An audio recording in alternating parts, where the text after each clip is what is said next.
जैसे ही मैंने कदम रखा पिरामिड के अंदर, अचानक से मुझे बहुत रोना आना शुरू हो गया। ऐसे लगा जैसे मैं अपने घर पहुंच गई होती हूँ। यहाँ पर मैं किसी सदी में मैं यहाँ पर थी और मैं तेजी से पिरामिड के अंदर घुसती गई, जैसे कोई अनजान सी शक्ति मेरे को खींच कर लेकर जा रही थी पिरामिड के अंदर। राजकुमार सर और पत्री सर बहुत अच्छी तरह से एक दूसरे को मिले और कहीं मेरे को जेलसी भी हुई कि सर आज राजकुमार सर को कितना प्यार क्यों कर रहे हैं, पर तब समझ नहीं आई कि दो मास्टर्स आपस में क्या बात कर रहे हैं। जब हम टर्की पहुंचे 2-3 दिन राजकुमार सर बिल्कुल ठीक रहे। 17 शाम को अचानक से उनको हार्ट अटैक हुआ। हम लोग एक बीच पर बैठे हुए थे। मैंने जब वहाँ पे ध्यान किया तो मेरे को ध्यान में राजकुमार सर आए और उन्होंने बोला, रचना मैं जाना चाहता हूँ। मैं चला गया था, पहले दिन ही चला गया था और जो मेरे लाइफ सपोर्टिंग वहाँ पर वेंटिलेटर वगैरह लगा हुआ था और प्लीज़ इसको हटा दीजिए, ये लाइफ सपोर्टिंग जो सिस्टम है ये एक सोल को जाने नहीं देते, बांध कर रखते हैं।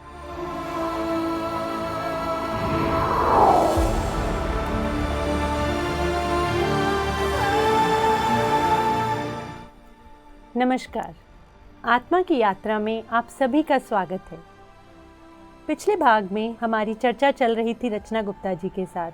हमने जाना कैसे एक साधारण सी नारी गृहिणी अपना जीवन बदलती है, बीमारियों से मुक्ति पाती है, अपना गृहस्थ बदलती है, अपने बच्चों के साथ अपना रिश्ता बदलती है, अपना ही नहीं साथ साथ अपने सारे दोस्तों का और कितनी महिलाओं का जीवन बदलती है। एक से बढ़कर एक अद्भुत अनुभव ध्यान प्रचार के और स्वयं को अपनी शक्ति से मिलाने के। आइए इनसे आगे और चर्चा करते हैं और गहराई से जानते हैं क्या हुआ इनकी यात्रा में। रचना जी, आपका फिर से स्वागत है आत्मा की यात्रा में। Thank you Radhika, thank you PMC Hindi, thank you. Rachna ji, आपने बताया कि कैसे आपने अपने इमोशनल ब्लॉक्स को क्लियर किया। आपने बताया कि कैसे एक बेटी भी मुक्ति दिला सकती है। आप कैसे मुक्त हुए अपने इन इमोशनल ब्लॉक्स से। इजिप्ट में जब आप गई, आप वहाँ आपने ध्यान किया, वहाँ की यात्रा के बारे में बताइए। हम पत्री सर के साथ 2012 में इजिप्ट गए थे और वो वाला इजिप्ट का भी मेरा ध्यान अनुभव बहुत अच्छा रहा पत्री सर के साथ। जब हम गीज़ा पिरामिड देखने गए तो पत्री सर एंट्रेंस में खड़े होकर सबको अंदर भेज रहे थे और जैसे ही मैंने कदम रखा पिरामिड के अंदर, अचानक से मुझे बहुत रोना आना शुरू हो गया। ऐसे लगा जैसे मैं अपने घर पहुंच गई होती हूँ। यहाँ पर मैं किसी सदी में मैं यहाँ पर थी, इस तरह की फीलिंग आनी शुरू हो गई और मेरे इमोशंस निकलने शुरू हो गए। मेरे पूरे ऐसा लगा कि अंदर से कुछ और, रचना नहीं कोई और रो रहा है। मेरे ना बहुत आंसू बहने शुरू हो गए। तो एंट्रेंस पे ही सर ने पहले मुझे बहुत गले लगाया और कहा कि welcome to Pyramid ma'am, welcome to Pyramid. और सर ने मुझे कहा अंदर चलिए। और जैसे ही अंदर कदम रखा मुझे ऐसा लगा किसी ने मेरे पैरों को स्केट्स लगा दिए, पहिए लग गए हैं मेरे पैरों को और मैं तेजी से पिरामिड के अंदर घुसती गई, जैसे कोई अनजान सी शक्ति मेरे को खींच कर लेकर जा रही थी पिरामिड के अंदर। सब पीछे रह गए और मैं अकेली आगे भागती जा रही हूँ। पहले मैं क्वींस चैम्बर में भी चली गई। क्वींस चैम्बर देखकर आकर मैं किंग्स चैम्बर में भी इतनी सीढ़ियाँ चढ़ गई बहुत आराम से। सब मेरे फैमिली मेम्बर्स भी पीछे रह गए और मैं तेज़ी से, कोई अनजान सी शक्ति मुझे खींचकर जल्दी पिरामिड के अंदर लेकर जा रही थी। और किंग्स चैम्बर में जाकर पत्री सर ने हम सबको वहाँ पर ध्यान करवाया। 1 घंटा हमें ध्यान करवाया सर ने। और ध्यान करने के बाद सर ने फ्लूट पे धुन लगाई, रघुपति राघव राजा राम की धुन लगाई सर ने। और वो धुन सुनने की देर थी, मेरे अंदर से ऐसे लगा जैसे सारे चक्र तेज घूमने लग गए। कोई एनर्जी पूरी मेरी बॉडी के अंदर रोटेट करने लग गई और पिरामिड में मेरी आवाज़ आ रही थी रोने की। इतनी ऊंची मैं रो रही थी, पूरे पिरामिड में गूंज रही थी मेरी आवाज़। और पत्री सर अपने स्थान से उठे। पत्री सर ने मुझे बहुत टाइट हग किया, इतना सहलाया और उसके बाद मेरे को थोड़ा सा आराम मिला। ऐसे पिरामिड में ध्यान करके मुझे ऐसा लगा कि जैसे कितने ब्लॉक्स, जन्मों के ब्लॉक्स पिरामिड में आते ही मेरे निकल गए। पूरी बॉडी में वाइब्रेशंस थी। और पिरामिड से आके जब हम होटल भी आए, 2 घंटे मुझे बिल्कुल नहीं पता लगा। मैं अपने कमरे में आकर ध्यान में बैठे रही। एक अलग ही ब्लिस ने मुझे अपनी गोदी में लिया हुआ था। एक अलग ऊर्जा के दायरे में मैं थी। 2-3 घंटे लगे मुझे उस ऊर्जा से बाहर आने में। इतना अच्छा मेरा अनुभव था पिरामिड जाने का। तो उसके लिए मैं पिरामिड सोसाइटी का और पत्री सर का और गीज़ा पिरामिड का बहुत-बहुत धन्यवाद करती हूँ। मेरे बहुत सारे ब्लॉक्स वहाँ पर पिरामिड, गीज़ा पिरामिड के अंदर निकले। रचना जी, जैसा आपने कहा ये अनुभव, उसके बाद में वापस आने के बाद, भारत वापस आने के बाद क्या व्यवहार में या जीवन में कुछ बहुत ही दिखाई देने वाला बदलाव था? हाँ जी, क्योंकि ना मेरे को पिरामिड में ना एक विज़न आया कि हम ध्यान कर रहे हैं, बहुत सारे एनिमल्स मेरी तरफ आ रहे हैं और उनकी आँखों में ना आँसू है, करुणा है। और वहाँ पे मेरे को मैसेज आया कि मुझे अब एनिमल्स के लिए कुछ करना है। बहुत लोगों को ध्यान सिखा लिया, अब लोगों को शाकाहार के बारे में बताना है, नेचर के बारे में बताना है, पेड़-पौधों के बारे में, एनिमल्स के बारे में बताना है। बाद में मैंने पत्री सर से बात की कि सर, मेरे को पिरामिड में बहुत सारे एनिमल्स दिखाई दिए, अब मैं एनिमल्स के लिए क्या कर सकती हूँ? तो सर ने बोला, अब आप लोगों को शाकाहार के बारे में बताएँ, एनिमल किंगडम के बारे में बताएँ। और फिर उसके बाद मैंने आके ध्यान के साथ-साथ लोगों को शाकाहार के बारे में भी बताना शुरू शुरू किया। और जो भी आस-पास मेरे लोग मेरे को ध्यान सीखने आते थे, उनके आगे मैं सबसे पहले ये कहती थी कि आप ध्यान सीखो ना सीखो, पर आपका शाकाहारी होना बहुत ज़रूरी है। जब तक हम शाकाहारी नहीं बनेंगे, प्यार और करुणा हर जीव के लिए एक जैसी नहीं रखेंगे, हमारा ध्यानी बनने का भी कोई फ़ायदा नहीं है। तो मैंने एनिमल्स पे काम करना शुरू किया और उनके बारे में आर्टिकल्स लिखने भी शुरू किए। और मेरी कोशिश होती थी कि मैं ज़्यादा से ज़्यादा लोगों को, और आखिर मैंने अक्टूबर में गांधी जयंती पर एक हमने पिरामिड की तरफ से बहुत बड़ी इस वेजिटेरियनिज़्म पे हमने एक बहुत बड़ी रैली भी निकाली थी, जो कि बहुत सक्सेसफुल रही थी। उसके बाद काफ़ी लोगों ने आके बताया कि वो शाकाहार में कन्वर्ट हो चुके हैं। कंपैशन, प्रेम, शाकाहारी ही इसे समझ सकता है। खाली प्रेम मनुष्य तक सीमित नहीं रहता, पेड़ पौधे जानवर सभी को समन्वय में ले लेता है। आपको अपने अंदर क्या सेल्फ लव की भी अनुभूति हुई? हाँ, सेल्फ लव ऐसे मेरे को कुछ ज़्यादा कोशिश नहीं करनी पड़ी राधिका। जब मैं ध्यान कर रही थी, ध्यान करते-करते, और एक जो लुइस हेले की किताब मैंने पढ़ी, you can heal your life, उस किताब ने काफ़ी अंदर मेरे अंदर ट्रांसफॉर्मेशंस लेके आई। पहले मैं लोगों से बात करने में झिझकती थी। मेरे को अपने अंदर बहुत सारे कॉम्प्लेक्सेस लगते थे। मुझे लगता था कि मैं सुंदर नहीं हूँ, अगर मेरा रंग फेयर होता तो मैं शायद ज़्यादा सुंदर होती, क्योंकि कहीं न कहीं एक तो लड़की, ऊपर से अगर ब्रिटिश कम्प्लेक्शन होता है तो हमारे सोसाइटी में उसको बहुत ऐसा देखा जाता है कि शादी कैसे होगी। इस तरह की बातों से मैं बहुत गुज़री थी बचपन में ना, कि एक तो लड़की, ऊपर से सांवला रंग, कैसे होगी शादी, क्या करेंगे हम? तो ये चीज़ें ना बहुत सारे अंदर, मेरे अंदर बहुत इन्फीरियॉरिटी कॉम्प्लेक्सेस लेकर आई थी। फिर जब ध्यान में एक दिन मैंने ना अपने आप को मिरर में देखना शुरू किया और अपने आप को एक कॉम्प्लीमेंट देना शुरू किया कि Rachna, you are the most beautiful person on this earth planet. आप अंदर से खूबसूरत हो। आपको किसी की अप्रूवल की ज़रूरत नहीं है, किसी के कहने की ज़रूरत नहीं है कि आप सुंदर हो। आप अपने आप को क्यों नहीं सुंदर एक कॉम्प्लीमेंट दे सकते? तो मैंने सुबह उठते ही अब अपने आप को कॉम्प्लीमेंट देती हूँ और अपने आप को एक टाइट हग करती हूँ। मैं वेट नहीं करती कि कोई मुझे हग करेगा या मुझे कोई कॉम्प्लीमेंट देगा। मैंने अपने आप से शुरुआत की है कि मुझे किसी की कॉम्प्लीमेंट की आवश्यकता नहीं है, मैं अपने आप से ही शुरुआत करूँगी। और वो लाइफ मेरे लिए, जब से मैंने अपने आप को एक्नॉलेज करना शुरू किया, तो उस दिन से मेरी लाइफ भी चेंज हो गई। क्योंकि पहले हम अपने आप को ही नहीं एक्नॉलेज करते, अपने आप को एक्सेप्ट ही नहीं करते। मैंने अपने आप को कभी एक्सेप्ट ही नहीं किया था, अपने रंग रूप को एक्सेप्ट नहीं किया था, बीइंग अ फीमेल अपने आप को एक्सेप्ट नहीं किया था। कितनी जगह मैं दूसरों को आगे डालती थी और अपने आप को पीछे रखती थी। पर ध्यान के साथ साथ सेल्फ लव भी अपने आप ही मेरी लाइफ में आया, और बुक्स रीडिंग के साथ भी बहुत चीज़ों ने मेरी बहुत मदद की है। इसके लिए मैं लुइस एल हे की बहुत शुक्रगुज़ार हूँ, उनका धन्यवाद करती हूँ कि उन्होंने इतनी खूबसूरत किताब लिखी जिसने कि मेरी लाइफ चेंज कर दी। रचना जी, अपने अंदर खूबसूरती तो आप पा रही थी, लेकिन जीवन साथी के साथ जो खूबसूरती है वो कहीं ना कहीं अधूरी हो गई जब सर आपके जीवन से चले गए, जब उन्होंने अपना भौतिक शरीर त्याग दिया। वो क्या अनुभव था?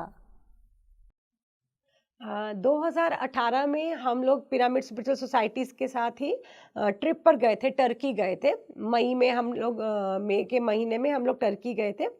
तो 3-4 जब हम टर्की के एयरपोर्ट में पहुँचे तो पत्री सर बोस्निया से वापस आ रहे थे, तो वहाँ पर हमको मिलना था। तो सर भी हमें मिले और सर ने राजकुमार सर को बहुत टाइट हग किया, बहुत प्यार किया जब एयरपोर्ट में मिले। और उन दिनों जब सर बोस्निया से आए थे तो सर भी ठीक फ़ील नहीं कर रहे थे, सर व्हीलचेयर में बैठे हुए थे। तो राजकुमार सर और पत्री सर बहुत अच्छी तरह से एक-दूसरे को मिले और कहीं मेरे को जेलसी भी हुई कि सर आज राजकुमार सर को कितना प्यार क्यों कर रहे हैं, पर तब समझ नहीं आई कि 2 मास्टर्स आपस में क्या बात कर रहे हैं। दोनों एक-दूसरे की आँखों में देख रहे हैं और एयरपोर्ट पे एक-दूसरे की बाजू में बाजू डालकर बैठे रहे। सर जितना टाइम भी फ्लाइट ट्रांज़िट का जो था, तो उसमें सर हमारे साथ बैठे रहे, तो ज़्यादा टाइम उन्होंने राजकुमार सर के साथ स्पेंड किया और उसके बाद हम लोगों ने टर्की की फ़्लाइट ले ली और सर ने वहाँ से इंडिया की फ़्लाइट ले ली, हैदराबाद की फ़्लाइट ले ली। और जब हम टर्की पहुँचे 2-3 दिन राजकुमार सर बिल्कुल ठीक रहे। 17 शाम को अचानक से उनको हार्ट अटैक हुआ। हम लोग एक बीच पर बैठे हुए थे। तो वहाँ पर उनको साँस चढ़ना शुरू हो गया और इमीडिएटली हमने एम्बुलेंस बुलाई, एम्बुलेंस में उनको हॉस्पिटल लेके जाया गया और वहाँ पर जाके उनको 2-3 घंटे के बाद जब हमें डॉक्टर्स ने मिलने दिया तो उन्होंने बोला कि जैसे डॉक्टर्स ने कहा कि वो जा चुके थे, पर फिर अचानक से उनकी हार्ट बीट वापस आ गई और वो तो अभी वो रेस्ट कर रहे हैं, आप उनको मिल लो। तो वो एकदम अनकॉन्शियस थे। डॉक्टर ने बोला कि इनको सेडेटिव्स दिए हुए हैं और वो लेटे हुए थे। तो बस वहाँ पर मिलने का समय 11 से 12 का 1 घंटा ही होता था, बाकी सारा दिन हम फ्री होते थे। तो हमने वहीं पे एक अपार्टमेंट ले लिया टर्की में, ताकि जब तक ये हॉस्पिटल से डिस्चार्ज नहीं होते, हम यहीं पर रहेंगे। तो हमें जब 1 घंटा मिलने दिया जाता था, तो मैं हॉस्पिटल में भी ध्यान करती थी, घर आकर भी ध्यान करती रहती थी और पत्री सर को मैंने वहाँ से कॉल किया। सर ने मुझे पहले दिन ही कहा कि ma'am accept all the things, जो भी चीज़ें हो रही हैं, उसको आप देखो, उसको अनुभव करो और फ्लो के साथ बहते जाओ। और मैंने जब वहाँ पे ध्यान किया तो मेरे को ध्यान में राजकुमार सर आए और उन्होंने बोला, रचना मैं जाना चाहता हूँ। मैं चला गया था, पहले दिन ही चला गया था, पर कि आप लोगों के लिए ये बहुत शॉकिंग लगेगा कि एकदम ठीक व्यक्ति कैसे चला गया, इसलिए मैं वापस आया और ये मैं लेटा हुआ हूँ आप लोगों को मेंटली प्रिपेयर करने के लिए लेटा हुआ हूँ, आपको और बच्चों को मेंटली प्रिपेयर करने के लिए कि मेरी बस इतनी ही धरती पर यात्रा थी और मुझे अब एस्ट्रल प्लेन्स में पत्री सर ने बहुत हाई वर्क्स के लिए चुना है। उसके लिए मैं अपने आप को बहुत खुशनसीब समझता हूँ कि मुझे एक एस्ट्रल मास्टर की तरह चूज़ किया गया है और पत्री सर और मेरा एक कॉन्ट्रैक्ट है जिसको मैं पूरा करने के लिए जा रहा हूँ। तो प्लीज़ आप मुझे जाने दीजिए। और जो मेरे लाइफ सपोर्टिंग वहाँ पर वेंटिलेटर वगैरह लगा हुआ था और प्लीज़ इसको हटा दीजिए। ये लाइफ सपोर्टिंग जो सिस्टम है ये एक सोल को जाने नहीं देते, बांध कर रखते हैं। तो जब मैं मेडिटेशन से उठी तो ये एक्सपीरियंस मेरे लिए एक शॉकिंग भी था कि मैं कैसे जाने दूँ और इतनी जल्दी एक सडन डिसीजन कैसे ले सकती है सोल, और हम अपने घर से इतनी दूर बैठे, वहाँ पे लैंग्वेज प्रॉब्लम भी थी क्योंकि टर्की में कोई इंग्लिश भी नहीं जानता। तो हम एम्बेसी से लोग आते थे, इंडियन एम्बेसी से लोग आते थे, तो वो डॉक्टर से इंटरेक्ट करते थे और डॉक्टर की बात हमें बताते थे और हमारी बात डॉक्टर तक बताते थे कि पेशेंट की रिकवरी कितनी है। तो क्योंकि वो बहुत देर जब वो सोल वापस नहीं आई थी ना, तो उनका जो ब्रेन की सेल्स थी वो जैसे ऑक्सीजन ना मिलने के कारण ना फूल गई थी, जैसे एक वेजिटेबल होता है, एक वेजिटेबल की तरह ही थे। कहते डॉक्टर्स बोल रहे थे कि ये अब एक वेजिटेबल की तरह ही, ये सिर्फ इनके सांस चल रहे हैं। तो अब मैं डॉक्टर को कैसे बोलूँ कि लाइफ सपोर्ट सिस्टम निकाल दो, जैसे कि मेरा हस्बैंड बोल के गए हैं कि मेरा वेंटिलेटर उतरवा दो, मुझे जाने दो, मुझे तकलीफ़ हो रही है। तो क्या किया हमने, बस डॉक्टर से परमिशन लिया कि हम इनको इंडिया लेकर जाना चाहते हैं। हमने एयर एम्बुलेंस बुक किया एम्बेसी की मदद से वहाँ पे, और जब हम इनको शिफ्ट कर रहे थे एम्बुलेंस से एयर एम्बुलेंस में शिफ्ट कर रहे थे, तो जैसे ही डॉक्टर्स ने लाइफ सपोर्ट सिस्टम्स को बंद किया दूर जगह शिफ्ट करने के लिए, जैसे ही शिफ्ट किया, उस सोल ने 1 मिनट भी नहीं लगाया, उसी वक़्त उन्होंने, मेरे हस्बैंड ने अपनी बॉडी वेकेट कर दी। और वहाँ पे एयरपोर्ट पे मैं और मेरा बेटा देख रहे थे, जब एम्बुलेंस से एयर एम्बुलेंस में शिफ्ट कर रहे हैं, कि कैसे एक सोल कैसे निकल कर गई हो, और हमारे आगे से एकदम तेज़ हवा की तरह से निकल के गई है, और हमें समझ आ गया कि बस एक यात्रा यहाँ पर ख़त्म हो चुकी है, एक आत्मा की यात्रा। और फिर भी हमने उसको चीज़ को की, क्योंकि मेडिटेशन में मुझे पहले ही आ गया था कि एक सोल बस हमें मेंटली प्रिपेयर कर रही है। और हम काफ़ी 17 दिन रहे हम टर्की में, और हम अपने आप को कुछ मेंटली प्रिपेयर कर चुके थे। मेरे बच्चे भी टर्की पहुंच चुके थे, और हम अपने आप को मेंटली प्रिपेयर कर चुके थे कि ये एक आत्मा की यात्रा यहीं तक है, हमें उसकी रिस्पेक्ट करनी है। अगर उस आत्मा ने अपने लिए आगे कुछ चुना है, तो उसका अपना एक लाइफ पर्पस है, हमारे साथ उसका यहीं तक का संबंध था। और वहाँ पर क्या एक रूल है, अगर एयरपोर्ट पे अगर आप बॉडी वेकेट करते हो, तो आपको 13 डेज़ वहीं पर टर्की में रहना पड़ेगा। आपको डेड बॉडी को लेके जाने के लिए परमिशन नहीं है, क्योंकि वहाँ पे एक बारी इज़राइल के प्राइम मिनिस्टर की भी डेथ हुई थी, तो 13 डेज़ वहाँ का रूल है, प्राइम मिनिस्टर के लिए भी वही रूल है। तो मैंने सिर्फ़ वहाँ बैठकर एयरपोर्ट पे मेडिटेशन किया, माँ अवतार बाबा जी को कहा, जो होना था मैं उसको एक्सेप्ट करती हूँ, बस अब प्लीज़ हमें ठीक-ठाक आप इंडिया पहुँचा दीजिए। आप मानेंगे नहीं, वहाँ पर हमारा डेथ सर्टिफिकेट भी बन गया एयरपोर्ट पर ही। और वहाँ पे जो लेडी ऑफ़िसर आई थी, उन्होंने बोला कि आप देर मत कीजिए, आप एयर एम्बुलेंस में बैठकर चले जाएँ। अगर आपने, क्योंकि वो सुबह तड़के 2:30-3 बजे का समय था, कि अगर दिन चढ़ गया, अगर कोई और ऑफ़िसर आ गया, वो आपको जाने नहीं देंगे, आपको 13 डेज़ यहीं रहना पड़ेगा। तो उन्होंने हमारे को बिल्कुल एक क्लीन चिट दे दी, डेथ सर्टिफ़िकेट भी बना दिया, और हमें इमीडिएटली हमारे एयर एम्बुलेंस को हरी झंडी दिखा दी, और हम वहाँ से चंडीगढ़ एयरपोर्ट पे पहुँच गए। और चंडीगढ़ एयरपोर्ट पे पहुँचकर भी हमारा सारे काम जल्दी से हो गए, पर ऑफ़िसर्स ने कहा कि बॉडी का पोस्टमार्टम होगा, कि उनको होता है कि शायद कोई ड्रग्स ना लेके आया हो बॉडी के माध्यम से। और तब भी मैंने बस एक मेडिटेशन किया, मास्टर्स, मैं अपने हस्बैंड की बॉडी को कटाना वगैरह कुछ नहीं चाहती, प्लीज़ आप कुछ कीजिए। और तभी वहाँ पे एक और ऑफ़िसर आया, उसने बोला कि नहीं, डेथ सर्टिफ़िकेट है, सब कुछ है, इनको जाने दीजिए। और हमारे काम जल्दी से जल्दी हो गए, और फिर हम उनको लेकर घर आ गए। तो ये था मेरा वहाँ का टर्की का एक्सपीरियंस, क्योंकि 17 डेज़ में मेरे हस्बैंड ने मुझे मेंटली प्रिपेयर कर दिया था, मेरे को और बच्चों को इस चीज़ के लिए एक एक्सेप्टेंस आ चुकी थी हमारे मन में। क्या अनुभव एक-एक आत्मा को होते हैं।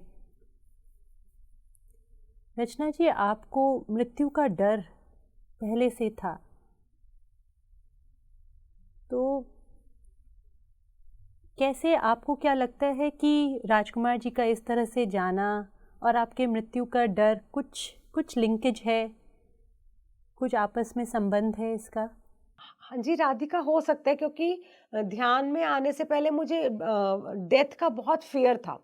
अपने आप के लिए भी, या कोई फैमिली मेंबर बीमार भी होता था, किसी का हम सोचते तो मुझे बहुत डर लगता था कि ये कहीं मेरे से छोड़ के ना चले जाएँ, कहीं मतलब कि डेथ ना हो जाए किसी की। क्योंकि मैंने बहुत डेथ्स देखी है, मेरे फादर की जल्दी डेथ हो गई, मेरी शादी के बाद मदर इन लॉ और फादर इन लॉ 1 साल में ही चले गए दोनों जीने। तो वो कहीं न कहीं से कि मुझे एक डेथ का फ़ियर कह लीजिए था मन में। और ध्यान में आने के बाद थोड़ा-थोड़ा तो डर निकला डेथ का, क्योंकि मैंने अपनी पास्ट लाइफ़्स भी देखी, उसमें मैंने अपना अस्थमा वो भी देखा कि क्यों आई थी, क्योंकि मेरी डेथ एक केव में दबने से हुई थी। तो डेथ का फ़ियर काफ़ी हद तक मेडिटेशन में काफ़ी कुछ देखने के बाद कम हो गया था। पर कहीं न कहीं ये हस्बैंड की सडन डेथ, और वहाँ 17 डेज़ रहकर उस चीज़ को एक्सेप्ट करवाना कि डेथ भी क्या है, वहाँ पर ये भी मेरे हस्बैंड के साथ मुझे एक्सपीरियंस आया कि डेथ एक फिजिकल लेवल पर डेथ है, पर मेंटल लेवल पर या एस्ट्रल लेवल पर सिर्फ एक प्याज के छिलके जितना डिस्टेंस है। क्योंकि मुझे उस तरह से मैसेजेस अपने आप मोबाइल पे कहाँ से मैसेज आ जाते थे कि जैसे कि मेरी अभी भी कनेक्टिविटी मेरे हस्बैंड से है। जैसे जर्नी टुवर्ड्स ट्रूथ आज जेटीटीपी प्रोग्राम होता है, तो मेरा जैसे आप कह लीजिए हर किसी का एक स्पेशल टॉपिक होता है, मेरा टॉपिक ही बन गया लाइफ आफ्टर डेथ।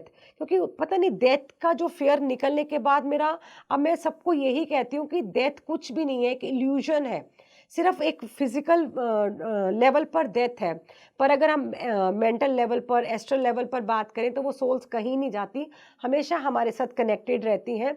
और मेरे हस्बैंड की डेथ के बाद मेरे टॉपिक ही, मैंने इस तरह की बुक्स ही पढ़नी शुरू कर दी, laws of the spirit world, echoes of the soul, after life of Willy Fingers, और बहुत सारे इस तरह के डॉक्टर ब्रायन वेस की बहुत सारी किताबें पढ़नी शुरू करी कि ये एक आत्मा की यात्रा है क्या, ये आत्मा कैसे बार बार जन्म लेती है। और तो मेरा टॉपिक ही अब यही बन गया।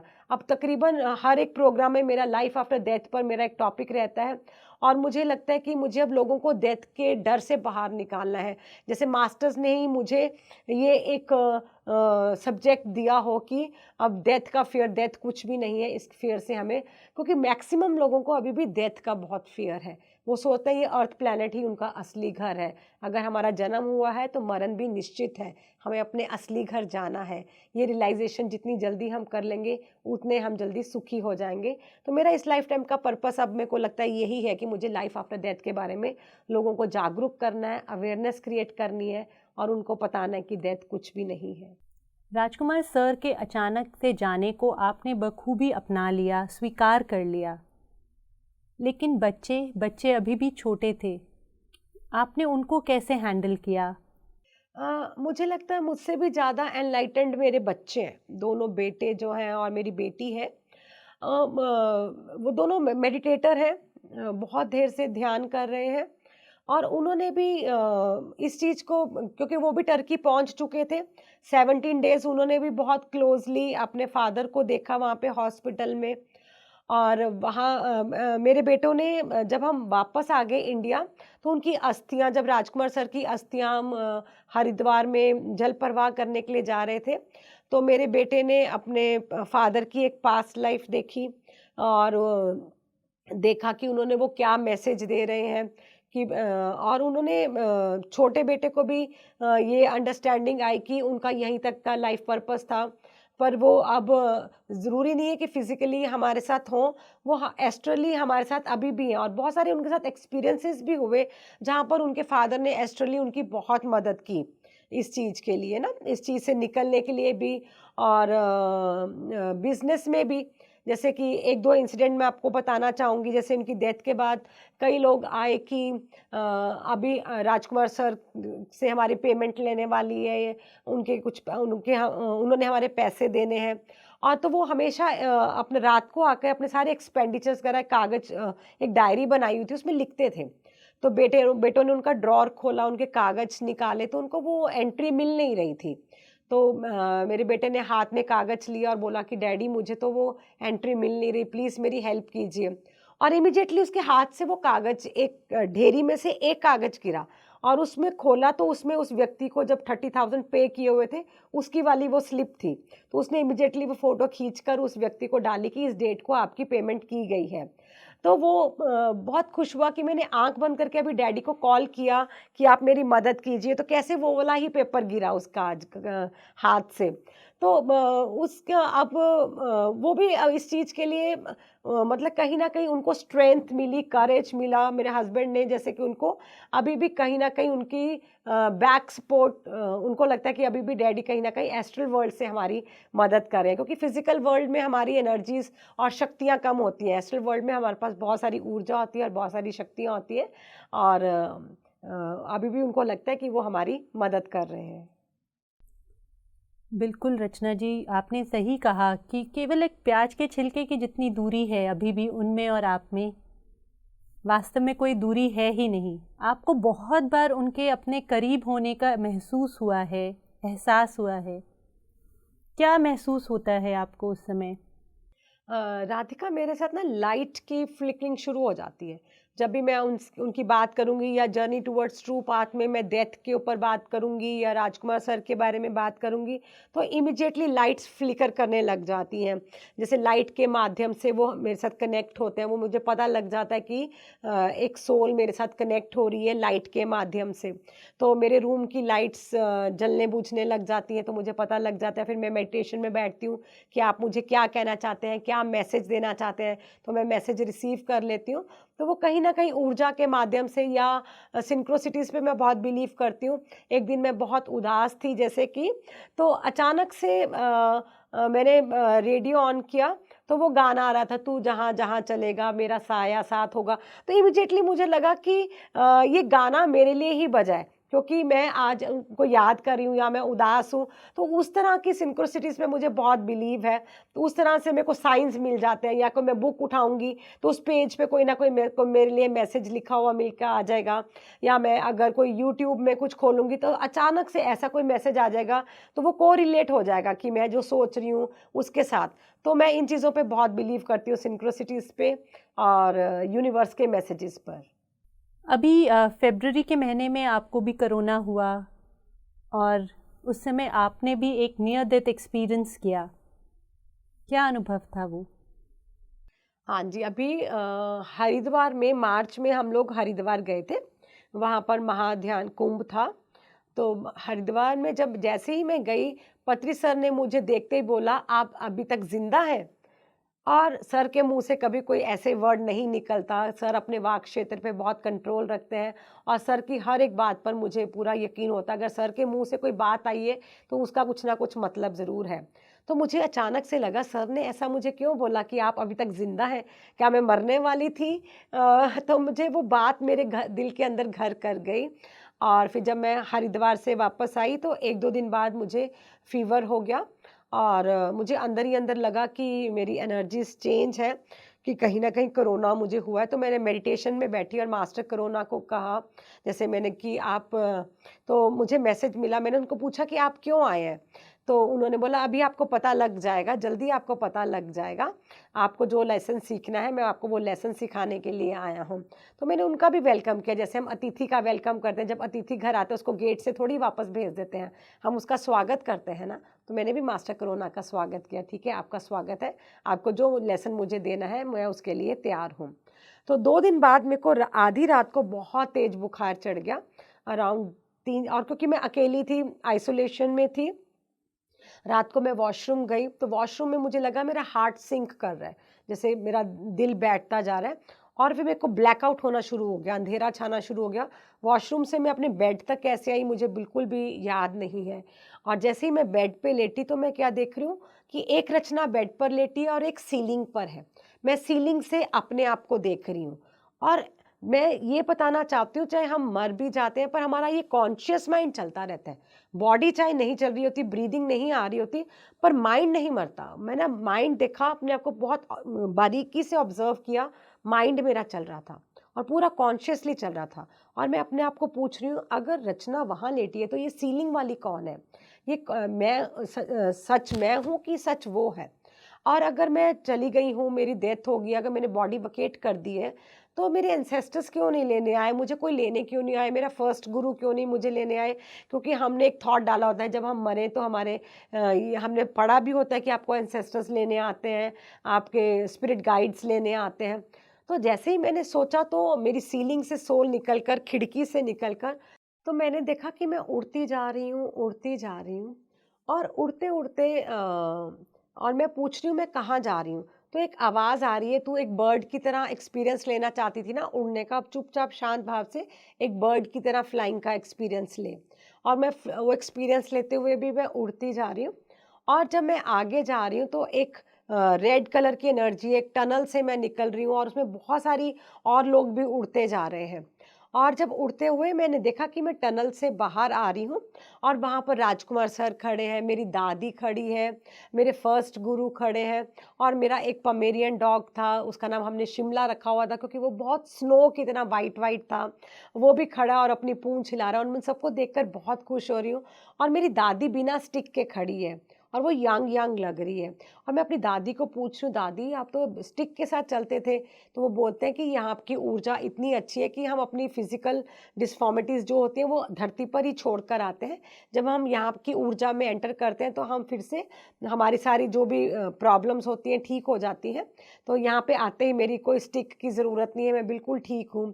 और राजकुमार सर मुझसे इतनी अच्छी तरह मिलते हैं, मेरे गुरु, फर्स्ट गुरु मुझे बहुत अच्छी तरह से मिलते हैं और उनसे मिलकर मैं पीछे देख रही हूँ कि बहुत ज़्यादा अच्छी जगह है, अच्छा बहुत वास्ट जगह है और क्लाउड्स ही क्लाउड्स है, नेचर है, बहुत रंग-बिरंगे फूल लगे हैं और ऐसे-ऐसे रंग लगे हैं कि कभी हमने फ्लावर्स के ऐसे रंग नहीं देखे। तो मेरी दादी बोल रहे हैं कि चलो आओ चलें। तो मैं एकदम थॉट देती हूँ कि अगर मैं चली गई तो मेरी बॉडी तो वहाँ पर है, मेरा कमरा भी बंद है, तो उनको पता भी नहीं चलेगा कि मेरी डेथ हो चुकी है और मैं अपनी बेटी को नहीं छोड़ सकती क्योंकि राजकुमार सर की डेथ के बाद वो बार-बार मम्मा आप तो नहीं मेरे को छोड़ के जाओगे ना? तो कहीं न कहीं नहीं, नहीं मेरा अभी अपनी डॉटर के साथ अभी तो मेरे उसके प्रति मेरी बहुत सारी ड्यूटीज़ हैं और अभी तो मैंने सेहत विज़डम भी नहीं शेयर किया किसी के साथ। मेरा तो एक पर्पस है कि अभी मेरे को सेहत विज़डम भी शेयर करना है सबके साथ। तो जैसे ही मैंने थॉट डाला तो मैं उधर से निकल कर साथ ही जैसे जिस स्पीड से मैं वापस आई थी उस स्पीड के साथ मैंने वापस जाना शुरू कर दिया।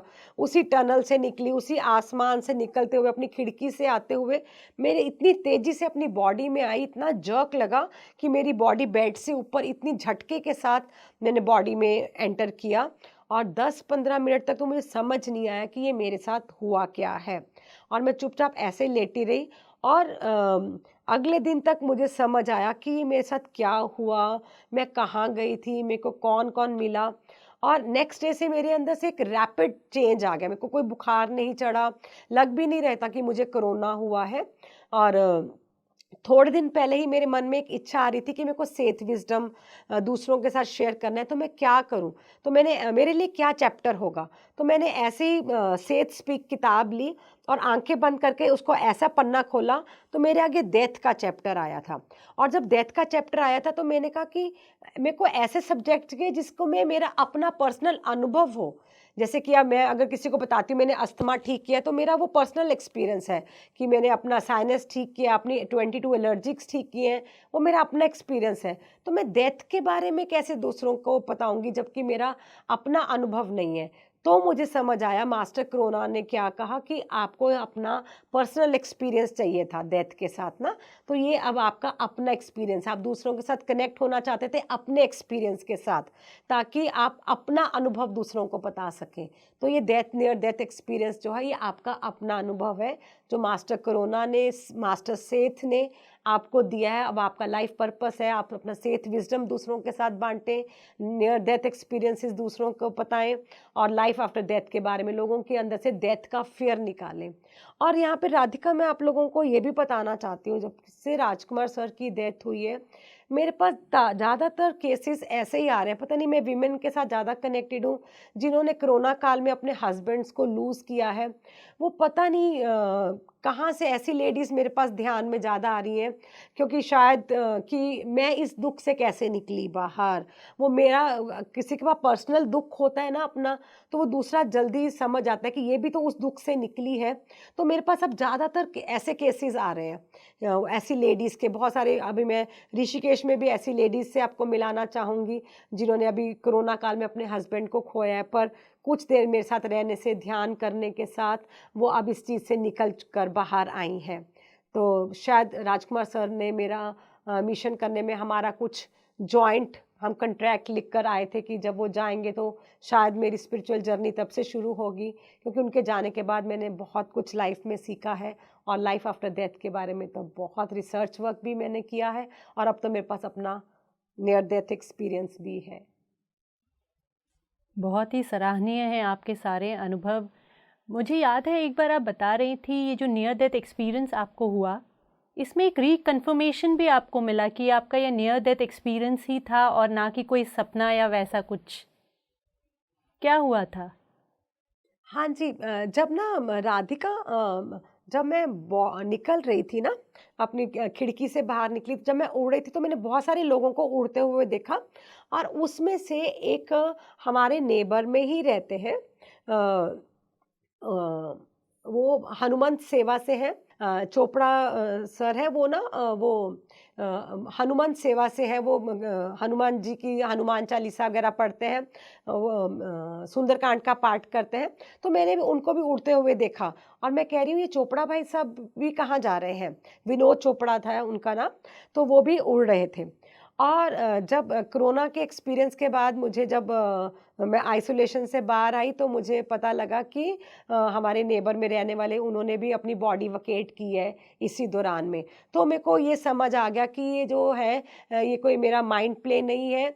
ये जो उनकी डेथ का मैंने सुना और वो कहीं न कहीं उनको मैंने देखा था अपने साथ उड़ते हुए, उनकी सोल को भी मैंने अपने साथ देखा था। तो उससे मेरा ये कन्फर्म हो गया एक्सपीरियंस कि ये मैंने बिल्कुल सही एक्सपीरियंस है मेरा, क्योंकि वो चोपड़ा भैया की भी डेथ उन्हीं दिनों में हुई है। रचना जी, मैंने आपको जब भी देखा है एक किताब के साथ देखा है। आपकी यात्रा में शायद हर समय एक किताब आपके साथ ही बनी रही। तो अपने इस साथी के बारे में हमें कुछ बताइए। को ना बचपन से ही बुक्स पढ़ने का बहुत शौक था, पर बचपन में जैसे अमर चित्र कथा इस तरह की किताबें पढ़ने का शौक था। ध्यान में आने के बाद एकदम से चेंज हो गया। मेरी फर्स्ट बुक थी ऑटोबायोग्राफी ऑफ अ योगी। वो किताब ने तो मेरा जीवन ही बदल दिया। वो परमहंस योगानंद जी की किताब पढ़कर मुझे ऐसे लगा जैसे ये उनकी बायोग्राफी नहीं है, कहीं न कहीं मेरी भी उनके साथ कोई कनेक्टिविटी है। जैसे उस बुक में कहीं न कहीं मैं भी हूँ। और उस दिन के बाद मैं योगानंदा जी की एक ऐसे ऐसे लगा कि मैं उनकी टॉप फैन बन गई।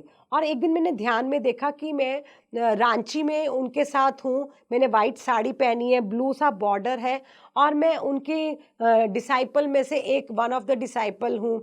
जब वो रांची में थे उनके तो मुझे ऐसा और बहुत सारे मेरे को उनके एक्सपीरियंसेस आने लग गए जब मैं ऑटोबायोग्राफी ऑफ अ योगी पढ़ रही थी।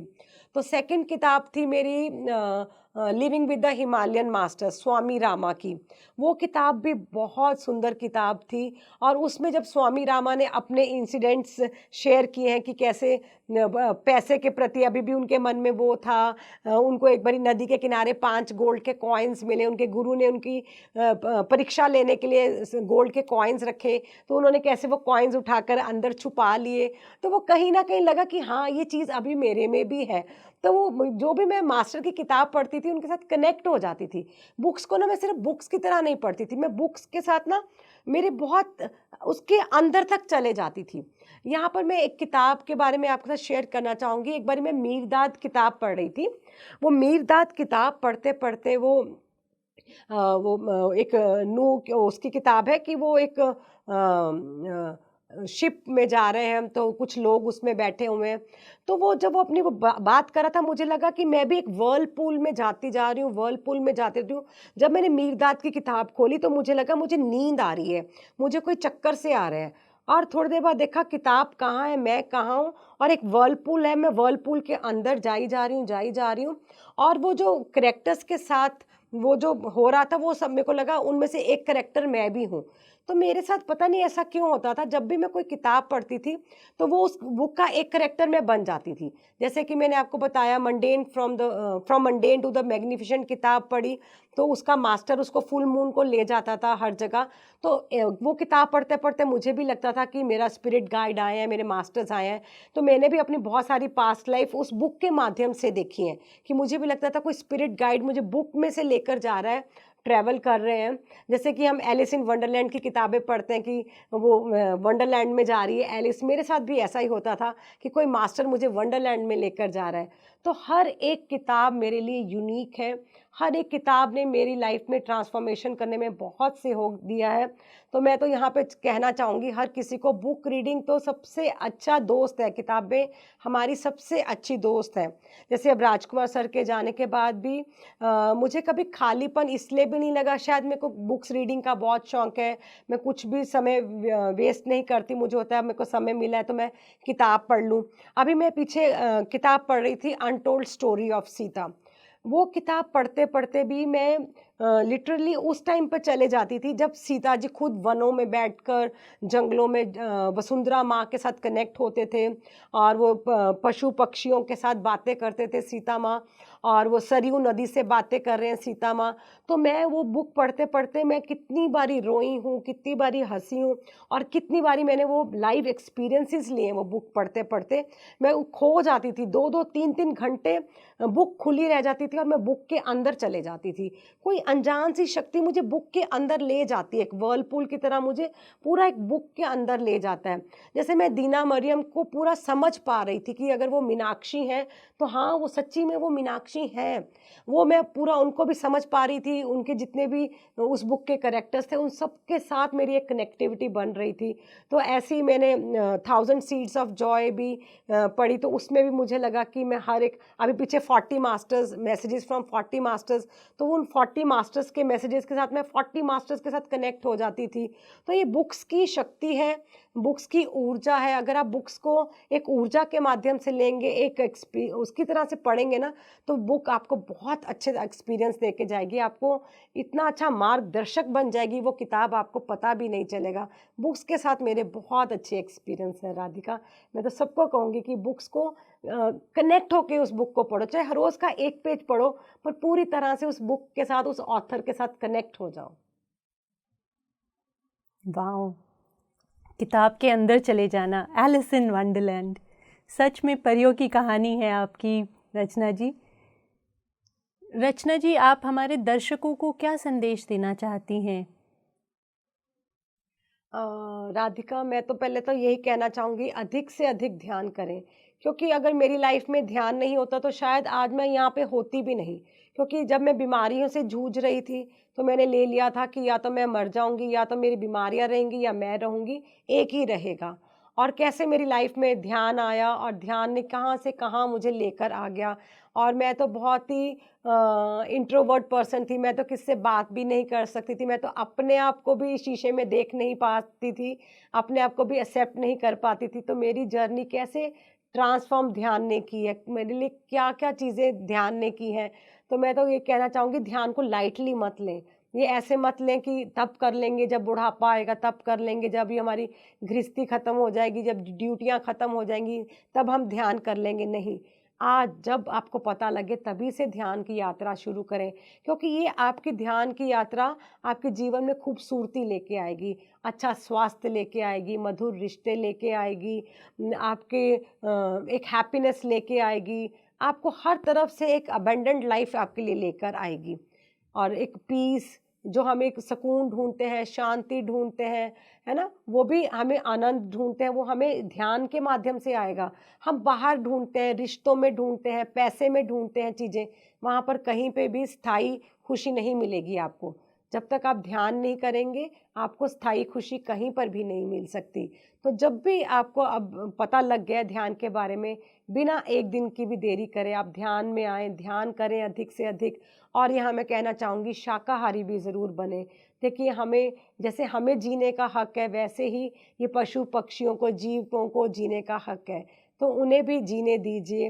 उनका भी पूरा अर्थ प्लैनेट पर हक है, तो हम उन्हें मारें नहीं, अपना लव और करुणा दिखाएं, उनको भी, हमारे छोटे भाई बहन हैं, तो पूरा इनका भी हम सहयोग करें। इनकी बचाने के लिए हम क्या कर सकते हैं, अपना पूरा कोशिश करें, प्रयास करते रहें कि ये भी एक अच्छा जीवन जी सकें यहाँ पर। और हम लोगों को वेजिटेरियनिज़्म के फ़ायदे बताएं कि शाकाहार होने के कितने फ़ायदे हैं।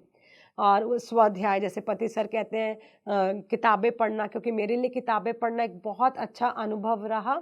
किताबें ना होती मेरे जीवन में, तो शायद मेरा जीवन भी एक दिशाहीन हो जाता। अगर हर एक ऑथर से मैंने कुछ ना कुछ सीखा है, हर एक किताब ने मेरे को कुछ ना कुछ लाइफ लेसन्स दिए हैं, तो मैं तो सबको कहूँगी कि स्वाध्याय करें। अगर वो आप पूरी बुक नहीं पढ़ सकते, एटलीस्ट ध्यान जगत मैगज़ीन से शुरू कर लीजिए, स्पिरिचुअल इंडिया मैगज़ीन से शुरू कर लीजिए, एक-एक आर्टिकल से शुरुआत कर लीजिए। तो हम एक जब आदत डाल लेंगे, तो वो आदत हमें कहाँ से कहाँ ले जाएगी। और लिखने की आदत भी डालिए, अपने ध्यान अनुभव डायरी लगाएँ, कुछ-कुछ लिखते रहें। कब जब आप कुछ सालों बाद अपनी डायरी पढ़ेंगे, क्योंकि हमें ध्यान अनुभव भूल जाते हैं, तो जब हम अपनी डायरी पढ़ेंगे तो हम खुद हैरान होंगे, अच्छा तब मुझे ये वाला अनुभव आया था। तो वो हमें बहुत अच्छा लगेगा अपने अनुभव पढ़ के। और अपना दूसरों को भी ध्यान ज़रूर सिखाएं। कब कैसे हम अगर किसी के जीवन में रोशनी लेके आ सकते हैं, तो हमारे जीवन का अंधकार अपने आप मिट जाता है। और हम ये नहीं कि हम दूसरों को सिखा रहे हैं, हम अपने आप के ऊपर काम कर रहे हैं, हम अपने लिए अपना ही रास्ता साफ कर रहे हैं, हम अपनी ही ग्रोथ के लिए कर रहे हैं, हम किसी के लिए एहसान नहीं कर रहे, किसी को ध्यान सिखाकर, हम अपनी ग्रोथ के लिए काम कर रहे हैं। तो आप ध्यान भी करें, दूसरों को भी ध्यान सिखाएं, अपने अनुभव भी दूसरों के साथ शेयर करें, दूसरों के भी सुने। जैसे पत्री सर कितना पेशेंटली हम सबको सुनते हैं और वो ऐसे शो करते हैं कि हमारा एक्सपीरियंस सबसे यूनिक एक्सपीरियंस है, पहली बारी सर ने सुना है ना? तो सर कहते हैं सुनने से भी दूसरे की तकलीफ़ आधी हो जाती है। तो जब भी किसी को हमारी ज़रूरत पड़े, हम हमेशा दूसरों को मदद करने के लिए तैयार रहें। किसी भी तरह से अगर हम मदद कर सकते हैं, अगर यूनिवर्स ने हमें बहुत कुछ दिया है, तो शेयरिंग, क्योंकि मेरा तो इस लाइफ़ टाइम का पर्पस ही शेयरिंग है। जितनी भी हम शेयरिंग कर सकते हैं हर तरफ से, तो ज़रूर शेयरिंग करते रहें और ध्यान का ज्ञान बाँटते रहें, दूसरों के जीवन में ज्योत जगाते चलें। बहुत ही सुंदर मैसेज था रचना जी। दोस्तों, पीएसएसएम के बगीचे में ऐसे ही सुंदर सुंदर फूल हैं जो अपनी खुशबू से अपना ही जीवन खुशबूदार नहीं बल्कि पूरे संसार में अपनी खुशबू फैला रहे हैं। आज हमने बातचीत की, हमने आत्मा की यात्रा जाना रचना गुप्ता जी का। हम फिर आगे ऐसे ही एक और चुनिंदा फूल को आपके लिए लेकर आएंगे। तब तक के लिए आप सभी से अनुरोध है कि आप आत्मा की यात्रा पीएमसी हिंदी चैनल पर देखते रहिए। रचना गुप्ता जी, आपका बहुत बहुत धन्यवाद है कि आप आत्मा की यात्रा में आई। आपने हमें अपने इतने प्रभावशाली यात्रा के बारे में बताया। हर एक अनुभव आपका मुझे इतनी गहराई में लेकर जा रहा था और मुझे पक्का विश्वास है कि जो भी इस आत्मा की यात्रा को सुनेगा उसे अपने सूक्ष्म शरीर के अनुभव का, अपनी गहराई का, अपने सत्य का बोध ज़रूर होगा। एक बार फिर आपका बहुत बहुत धन्यवाद रचना जी। Thank you, Radhika. Thank you so much. Thank you, PMC Hindi. Thank you, all the team. Thank you, Patri sir. Thank you, PSSM. Thank you, thank you, thank you.